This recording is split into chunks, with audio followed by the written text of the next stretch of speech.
On est dans un appartement qu'on a un problème. Il n'y a pas de l'eau chaude, du coup on fait un petit diagnostic. Donc avant tout on a touché les tubes, donc ces tubes ils sont froides, il n'y a pas de l'eau chaude. On découvre, on retire le couvercle, vous voyez il y a une petite espèce de planche là qui couvre. Donc on essaie de passer par la petite trappe, on regarde vers le haut, on retire le couvercle, on prend les tensions de sur les arrivées de l'alimentation 220 volts, on voit s'il y a quelque chose. Du coup, là je prends les tensions. Là sur le tableau j'ai 43. Ok, ouais, il y a des tableaux électriques. Et là du coup au niveau du tableau, tac tac, celui-là, là il est mis en route. Et oui, là c'est 220. Ok, donc du coup c'était un simple déjanteur qui était tombé. Ok. Il doit y en avoir un court-circuit quelque part. J'espère que ça serait pas la résistance du ballon qui fout ça dans la merde. Bon, là je l'ai mis en marche, on va voir ce que ça donne. Et il m'a l'air assez récent le ballon.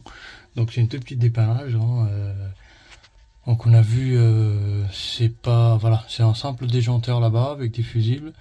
Donc à mon avis il y a eu un petit bug ou un petit court-circuit quelque part et ça a dû déjanter directement là-bas. Donc nous comme on est sur place, ça nous arrive de temps en temps, attention, hein, c'est une fois dans les 90 dépannages, ça nous arrive ça. Quand il y a des trucs comme ça, n'oubliez pas de déclencher la sécurité. Là, vous voyez, c'est un truc orange, il faudra juste l'appuyer et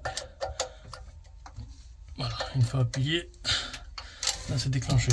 Voilà, donc là on attend. Mais là, normalement, ça doit chauffer. Donc, vous voyez, c'est des petits dépannages, des petits déplacements. Des fois, c'est... Alors, c'est pas forcément obligé qu'on vienne remplacer le ballon, hein, vous voyez. Donc, 224 volts. Ok, donc, c'était un simple déjanteur qui a dû sauter. Voilà.